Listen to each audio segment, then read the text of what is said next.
Allah menetapkan dan manusia bertanggung jawab. Itu kepercayaan saya. Jadi dosa Adam, dosa saya, penebusan Kristus. Lalu siapa percaya, siapa tidak percaya, siapa masuk surga, siapa masuk neraka, semua sudah ditentukan. Dan pasti akan terjadi seperti yang ditentukan. Mau saya cuma mengakui ketentuan Allah itu saja. Karena setahu saya dulu Islam ini percaya pada takdir ya. Kalau takdir kan masih terjadi kan. Apakah ada aliran yang berbeda percaya takdir, ada yang tidak percaya takdir begitu? Takdir itu Pak, baik diganjar surga, buruk diganjar neraka. Kalau Bapak beda, surga sudah ditentukan setiap manusia. Kalau begitu ngapain Bapak berkhotbah, ngapain jadi pendeta Pak? Ya itu karena tanggung jawab itu masih ada. Lah, bukannya sudah ditetapkan oleh Tuhan? Ya, mana yang biarpun Bapak bersusah payah berkhotbah, kalau sudah Tuhan tentukan si A, si B itu di neraka, percuma kan? Memang percuma. Ya udah, tapi kan saya tidak, kita hidup kayak hewan aja kalau siapa gitu. yang ditentukan untuk selamat dan siapa yang ditentukan untuk binasa. Ya, kan saya merasa adanya orang yang bisa saya injili. Nah, kalau orang itu memang seorang yang ditentukan untuk selamat, dia pasti akan percaya. Tapi kalau orang ditentukan untuk binasa, dia akan menolak sampai mati. Lah, kenapa nggak hidup kayak hewan aja Pak? Kan sudah ditentukan oleh Tuhan, siapa surga, siapa neraka. Kenapa nggak jadi hewan aja kita? Bebas, mau ngapain aja, kenapa? Loh, hewan saja juga ditentukan. Ya itu dia makanya. Kalau memang hewan, sama ditentukan. Khotbah 3 jelas, manusia dalam khotbah dikatakan sama seperti hewan. Tapi permasalahannya sekarang, ngapain capek-capek ibadah? Hewan tidak ibadah. Toh mereka sudah ditentukan.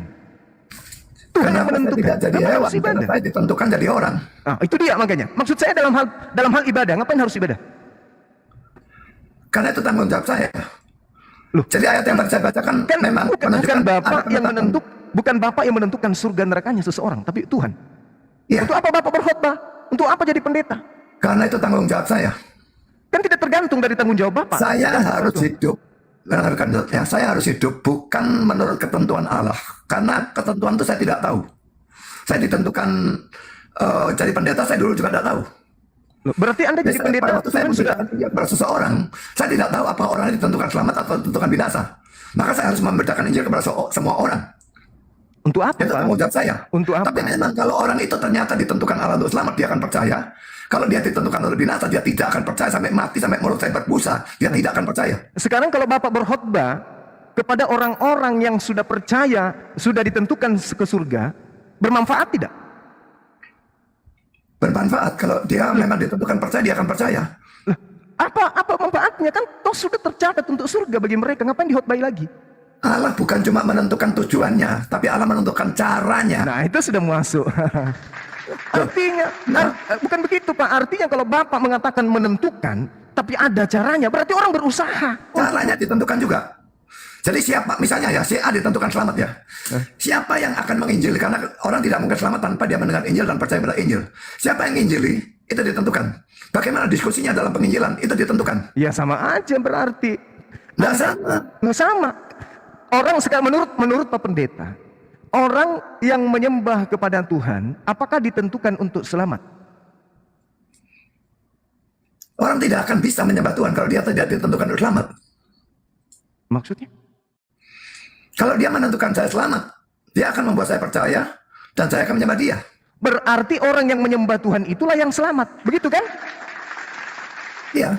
Bukan yang ditentukan. Tapi dia tidak bisa menyembah kalau tidak ditentukan. Siapa bilang? Saya akan berikan satu ayat ya.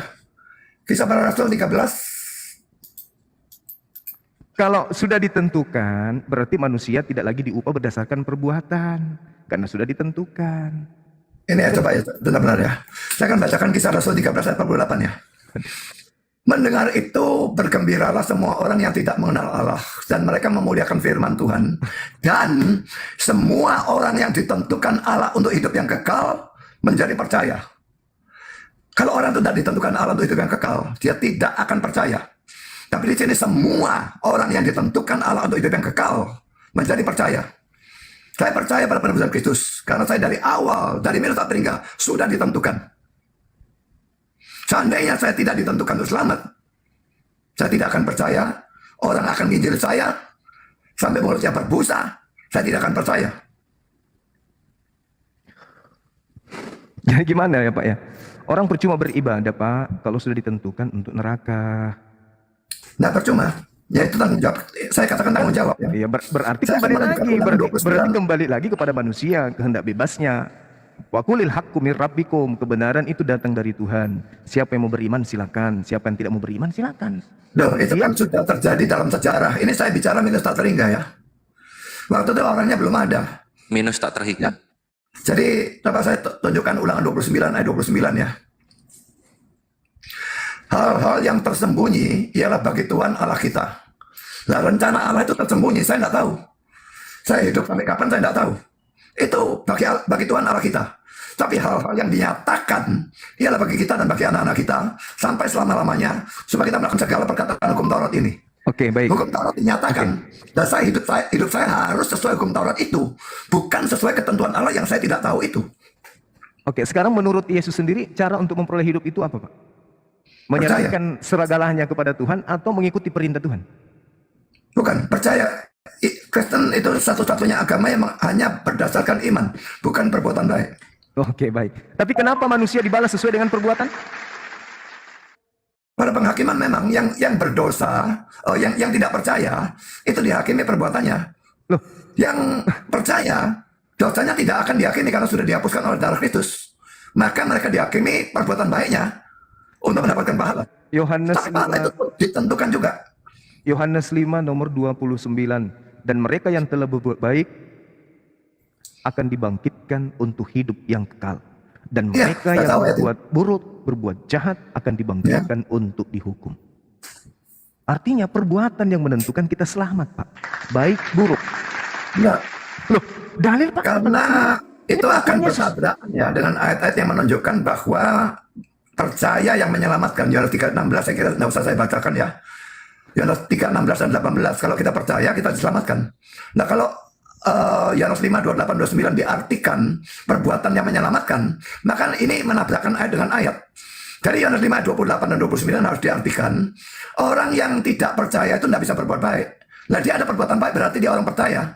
Imannya yang menyelamatkan bukan perbuatan baiknya. Salah, Pak. Orang yang berbuat jahat, Maaf. dia tidak bisa bukan orang beriman, maka dia tidak bisa Bukan diselamatkan karena tidak ada iman. Yesus mengatakan, Yohanes 14:12, jika kamu percaya kepadaku, kamu akan melakukan pekerjaan-pekerjaan yang aku juga lakukan. Yohanes 10 nomor 27, aku mengenal muridku, muridku mengenal aku, mereka mengikuti aku, mereka mendengarkan aku dan mengikuti aku. Jadi kalau percaya kepada Yesus, mengikuti perbuatan-perbuatan baik yang Yesus lakukan, meninggalkan perbuatan-perbuatan jahat yang Yesus tidak tinggalkan, itu baru selamat. Makanya begitu besar kasih Tuhan akan dunia ini, maka Tuhan mengaruniakan anaknya. Barang siapa yang percaya kepadanya, maka dia memperoleh hidup yang kekal. Siapa yang tidak percaya akan mati dalam dosanya. Percaya kepada Yesus berarti percaya kepada perintah-perintah Yesus. Matius 19, guru, seperti apa caranya aku bisa masuk ke dalam surga? Apa kata Yesus? Lakukan semua amalan-amalan baik yang diperintahkan oleh Tuhan. Gimana, Pak? Berarti amal perbuatan yang menyelamatkan orang. Kalau orang itu kemudian melakukan amalan perbuatan baik, maka Tuhan menentukan baginya surga. Kalau orang itu melakukan perbuatan jahat, maka Tuhan menentukan baginya neraka. Jangan mengatakan kita sudah ditentukan. Oh tidak, kita yang memilih antara surga kita atau neraka kita. Tidak dipatok, begitu lahir surga, begitu ini saya ciptakan kamu untuk ke surga, saya ciptakan kamu untuk ke neraka. Tidak, saya ciptakan kamu ada dua tempat, kamu tinggal pilih, neraka atau surga. Fasilitas aku beri, mata dua, akal satu, hidung dua, satu, mulut, tangan, kaki, aku kasih semua fasilitas. Raih surgaku dengan usahamu. Dan jika kamu lalai, maka kamu akan jatuh ke neraka. Tak kasih kamu kitab, laksanakan tugasmu sekarang di dunia. Maka dunia ini tempat ujian. Kalau kita salah melangkah, neraka. Kita benar dalam hidup, surga. Bukan Tuhan begitu kita lahir, nah ini si A, saya tentukan si A ini neraka. Saya tentukan si B ini surga. Nah, kayak begitu, itu Tuhan yang tidak penyayang itu namanya. Tuhan yang zalim kepada makhluknya itu namanya. Sedangkan Tuhan itu Ar-Rahman Ar-Rahim, Maha Penyayang, Maha Pengasih, Maha Penyayang kepada makhluknya. Masa ditentukan orang belum lahir sudah neraka? Orang belum keluar jadi manusia sudah neraka ditentukan? Tidak. Tuhan memberikan kebebasan. Yang baik kembali ke surga, yang buruk kembali ke neraka. Tapi Tuhan adil, memberikan semuanya. Makanya Al-Quran itu untuk semuanya, bukan hanya untuk Islam. Sedangkan Torah hanya untuk Kristen, untuk Yahudi saja. Yesus untuk Yahudi saja. Islam untuk seluruh umat manusia. Itu dia Pak. Jadi kalau dikatakan sudah ditentukan, oh ya ngapain kita beribadah? Toh kita sudah ditentukan neraka kok. Ngapain kita ibadah? Mending kita lakukan apa yang kita mau. Toh surga nerakanya yang tentukan adalah Tuhan. Ya kita lakukan aja. Percuma kita kemudian baik kalau sudah ditentukan neraka. Percuma juga kita meninggalkan kejahatan kalau ternyata kita juga sudah ditentukan surga. Jadi orang kalau sudah kayak begitu, kelihatannya saya ini surga deh. Ya udah maksiat aja terus. Kan saya surga kayaknya ini. Itu berarti hidup menurut ketentuan Allah. Tadi saya tunjukkan Ulangan 29 ayat 29. Itu kita tidak tahu ketentuan Allah itu, maka itu bukan dasar hidup kita. Dasar hidup kita itu adalah firman Tuhan. Dan firman Tuhannya menyuruh kita berbuat baik, ya kita berbuat baik. Firman Tuhannya menyuruh kita percaya Yesus, ya kita percaya Yesus. Berusaha percaya Yesus. Tapi kalau memang ditentukan tidak percaya, dia tidak akan bisa percaya. Iya, nah sekarang permasalahannya terkait penyaliban. Adakah kemudian Tuhan di dalam kitabnya orang Yahudi menyelamatkan orang lain dengan menjadikan orang lain sebagai tumbal? Ada enggak?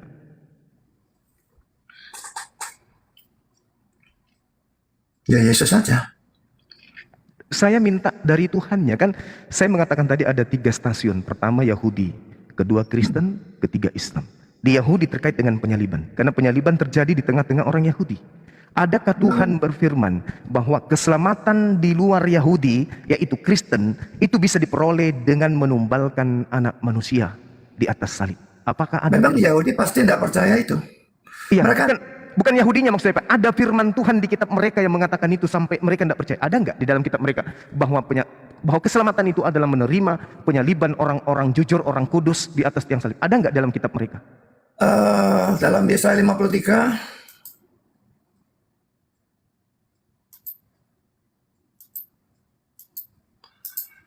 Yesaya 53, saya akan bacakan mulai ayat 4 sampai dengan ayat 6. Tetapi sesungguhnya penyakit kita lah yang ditanggungnya. Jadi ini nubuat tentang Kristus ya.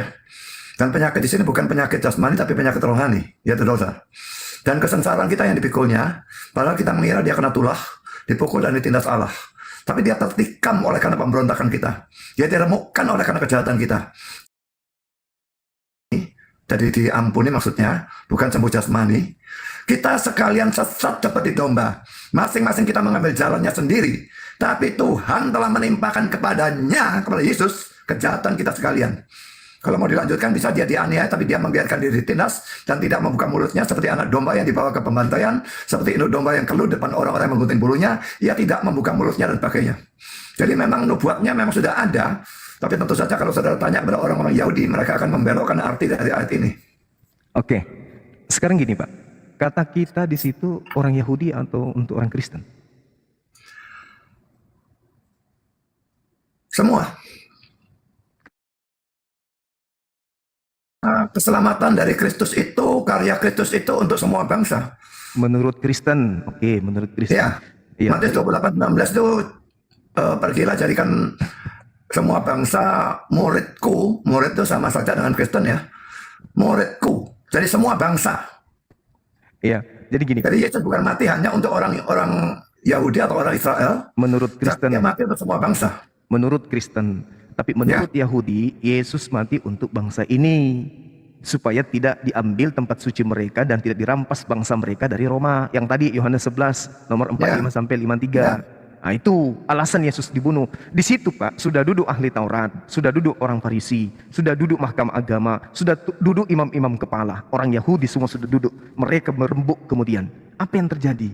Mereka tidak menjadikan Yesaya 53 ini sebagai nubuatan. Yang menjadikan nubuatan Yesaya 53 ini adalah orang Kristen.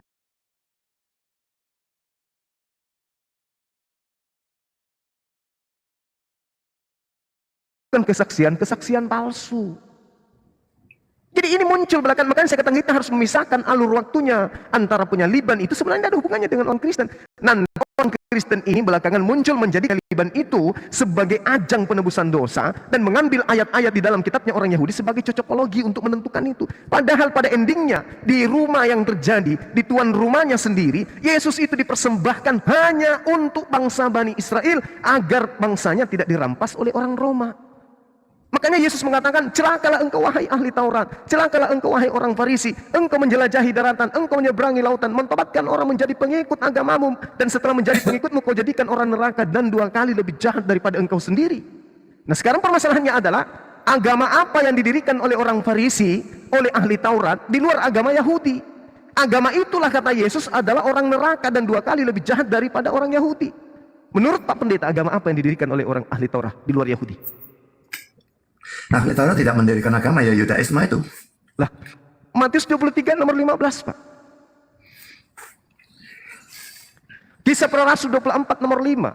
Nah, Paulus Matius 23 nomor 15. Paulus, 15. Paulus, Kisah Para Rasul 24 nomor 5. Inilah Paulus, tokoh dari agama Nazaret. Ya, ini Matius 23 15 ini ya orang ahli Taurat dan orang Farisi, mereka bukan orang Kristen. Lah, apa yang agama yang didirikan oleh Kristen ini, siapa yang mendirikan pertama kali? Yang di Antioquia itu siapa? Jadi pemimpinnya di sana, Pak. Yang pertama kali disebut Kristen. Pertama kali disebut Kristen di Antioquia, tidak berarti sebelum itu tidak ada orang Kristen. Lah, orang Kristen ini kan Yesus memang tidak mendirikan agama, tapi Yesus datang untuk mati dan orang yang percaya lalu disebut sebagai orang Kristen. Nah, itu di Kristen. Sekarang permasalahannya, siapa yang mendirikan Kristen? Yang pertama kali di Antioquia ini ahli Taurat, orang Farisi atau bukan? Ahli Taurat tidak. Ya ada ya, dari mereka yang percaya menjadi orang Kristen. Paulus ini, Tapi mayoritas tidak. Paulus ini ahli Taurat atau bukan menurut Bapak? Siapa tuh? Paulus. Dulunya dia orang Farisi, tapi lalu dia bertobat dan menjadi Dia Kristen. juga ahli Taurat kan? Orang Farisi saya kira, bukan orang. Ya ahli Taurat orang Farisi tidak terlalu perlu dibedakan. Iya. Paulus di dalam Filipi 3 nomor 6 sampai nomor 7 mengatakan dirinya sebagai ahli Taurat. Dia tidak bercacat. Dia adalah ahli Taurat, murid dari Gamaliel. Kemudian Paulus adalah orang Farisi. Di Kisah Para Rasul 23 nomor 6 jelas sekali, aku adalah orang Farisi. Celakalah engkau wahai ahli Taurat, Paulus. Celakalah engkau wahai orang Farisi, Paulus. Celakalah engkau wahai orang munafik. Paulus juga, Pak, munafik itu, Pak. 1 Korintus 9 nomor 20. Kepada orang Yahudi saya mengaku orang Yahudi. Kepada penganut Taurat saya mengaku penganut Taurat. Meskipun saya tidak tunduk kepada Taurat. Munafik dia, Pak. Supaya aku bisa memenangkan banyak orang. Itu munafik namanya. Kepada orang Makassar ngaku orang Makassar, padahal bukan orang Makassar. Kepada orang Sunda ngaku orang Sunda, padahal bukan orang Sunda. Itu munafik namanya. Celakalah engkau wahai orang munafik. Engkau menjelajahi daratan. Paulus menjelajahi daratan, Pak. Sampai ke Damsik, sampai ke Arab katanya. Engkau menyeberangi lautan sampai ke Kiliki, sampai ke Filipi dia menyeberangi, sampai ke Efesus. Dia menyeberangi lautan dan seterusnya. Engkau mentobatkan orang. Paulus mentobatkan orang, Pak. Mentobatkan orang masuk ke pengikutnya. Dan menjadikan mereka orang neraka dan 2 kali lebih jahat daripada engkau sendiri. Makanya mari kita buktikan apakah betul pengikut Paulus itu orang neraka. Matius 7 nomor 21, 22, 23. Bukan setiap orang yang menyeru aku Tuhan, Tuhan, Tuhan akan masuk ke dalam kerajaan surga, melainkan dia melakukan kehendak Bapa. Atas kehendak siapa kemudian Kristen menyembah Yesus? Bapak? Bukan. Atas kehendak siapa Kristen makan babi? Bapak? Bukan. Atas kehendak siapa Kristen tidak bersunat? Bapak? Bukan juga. Atas kehendak siapa Kristen ibadah hari Minggu? Bapak? Bukan juga. Atas kehendak siapa? Atas kehendak siapa? Atas kehendak siapa? Tidak ada kehendak Bapak di dalam Kristen. Atas kehendak siapa penyaliban itu? Bapak? Bukan. Bukan. Jadi tidak ada. Makanya dikatakan, celakalah engkau wahai ahli Taurat, Paulus. Celakalah engkau wahai orang Farisi, Paulus. Celakalah engkau wahai orang munafik, Paulus. Celakalah engkau yang menyeberangi lautan, Paulus. Celakalah engkau menjelajahi daratan, Paulus. Celakalah engkau yang mentobatkan orang, Paulus. Engkau menjadikan mereka orang neraka. Kenapa neraka? Karena menyembah manusia. Jangan ada ilah lain di hadapanku. Kau bentuk ilah manusia. Ini jelas. Jadi sesuatu yang keji, sesuatu yang salah dianggap benar. Kenapa? Memutarbalikkan fakta. Coba kita lihat di dalam Keluaran 23 nomor 8. Orang pengkhianat, orang yang menyebutkan kebohongan, orang yang makan suap akan memutarbalikkan kebenaran. Coba. Sekarang kalau kita cari agama apa yang didirikan oleh orang Farisi di luar Kristen, ada? Tidak ada. Hanya agama Kristen Katolik yang didirikan oleh orang Farisi. Farisi mendirikan agama apa lagi selain daripada agama Katolik? Ada? Nggak ada. Cuman itu. Nah, Yesus mengatakan, celakalah dan orang yang menjadi pengikutmu menjadi orang neraka dan 2 kali lebih jahat daripada engkau sendiri.